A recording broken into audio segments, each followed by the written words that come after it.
Hey, this is Tony with Salt Strong, and in this video I wanted to share some tips if you're targeting fish in very shallow, clean water. For me, that's where I usually find some of the nicer fish, some of the bigger trout, bigger snook, bigger redfish will usually be pushed up pretty shallow.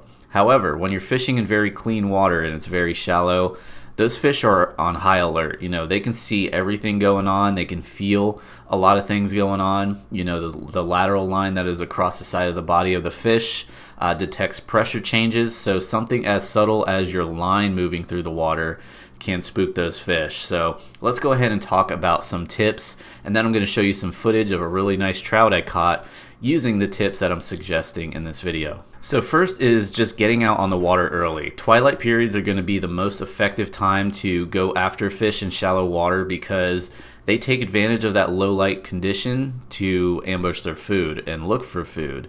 Because when the angle of the sun is very low, what that does is it basically puts the sunlight right into the eyes of their food, their prey, and that will basically blind them, as opposed to the sun being very up high, and then the bait can see everything that's going on as well as the fish. So you want to take that into consideration.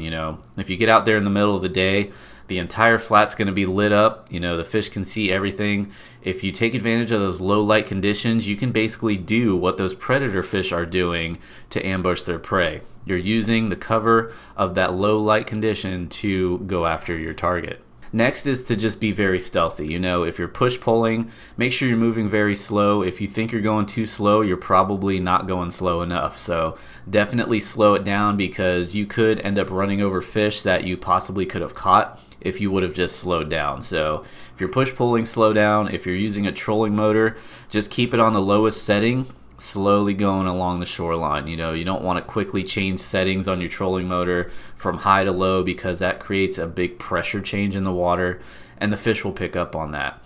And also, if you're kayaking or paddleboarding, try not to make a lot of noise on your kayak when you're paddling. Try not to hit the sides with the paddle or push pull if you're using that. And also make the movements very subtle. Don't stick your paddle into the water and make a big pull, because again, just like a trolling motor, it's going to create a big pressure change in the water. Whenever there's a big pressure change, it puts those fish on high alert because they know something bigger than them is in the area. Next is casting accuracy and casting distance. You want to be able to make nice long casts, especially in clean water, because the closer you are to the fish, the more aware they're going to be of your presence. So with that being said, if you're fishing the flats, there's no structure that you can get broken off on.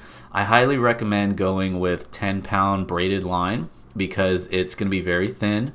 So when you're moving that line through the water, it's not going to create as much of a pressure change as, let's say, 20 or 30-pound braided line. Also, the fish can see that line. So if you go to lift your rod tip, that line's going to come up first.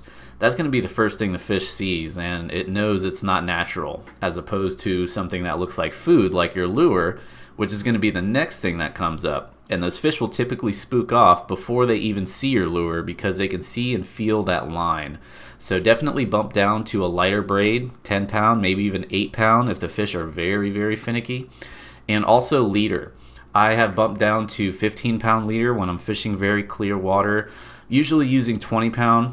Bump down to 15, it's a lot thinner, and again, that thinner line is going to create less of a noise or a vibration or pressure change in the water. And now lastly is the lure selection. Go with something that doesn't make a lot of commotion. I would not recommend a paddle tail when you're sight fishing in clean water, or even if you're just blind casting in clean, clear, shallow water, because that extra vibration will just put the fish on alert. It'll spook them, especially if it comes right by them. And those lures that are more of a finesse style lure, such as a stick bait style lure, prime example, which is the lure that I'm going to be showing you here in this video, is our Alabama leprechaun, which is a soft plastic jerk shad. It just has a subtle darting motion. It doesn't put off a lot of vibration, and it won't spook those fish as much as a paddle tail. So go with, again, a stick bait style lure, whether it be like a shrimp or a soft plastic jerk shad like the Alabama leprechaun, and also put it on a lighter hook. Anything from a bear hook with no weight on it to about a 1/16 ounce, because When that lure hits the water, again, that's something else that can spook the fish, so you want to take that into consideration. Something that lands nice and softly and you can cast it a good distance away from those fish, also keep that in mind, will definitely help you out. So now let's go ahead and take a look at the footage. I was able to catch a really nice trout. You'll see the water was very shallow, big fish up shallow, and also very clear. So let's take a look. So here was the first fish and nicest fish of the day. This was a really nice sea trout. You can see a couple of them just spooked off right there, but they didn't spook off too far. They sort of just darted off and then stopped. Made one cast, didn't get a strike, and just ended up making another cast to the same spot, and the second time was a charm.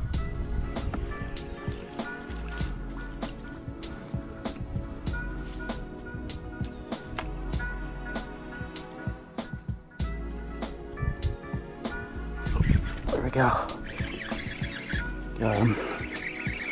Nice trout. Sight casting him. His friends are coming to check him out.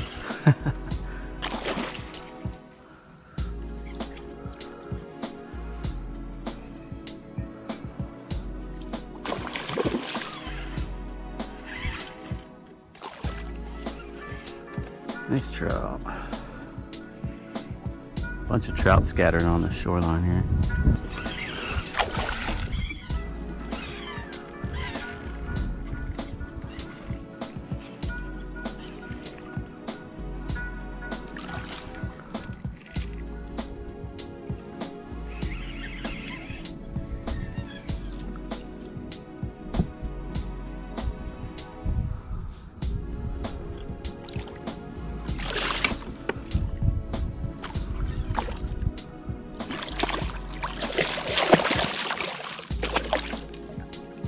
Solid trout.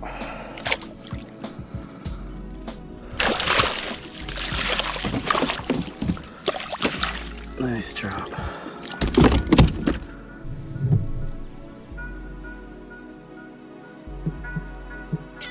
So again, the Alabama leprechaun, 1/16 ounce 3/0 owner twist lock, and I've actually bumped down to 15-pound leader.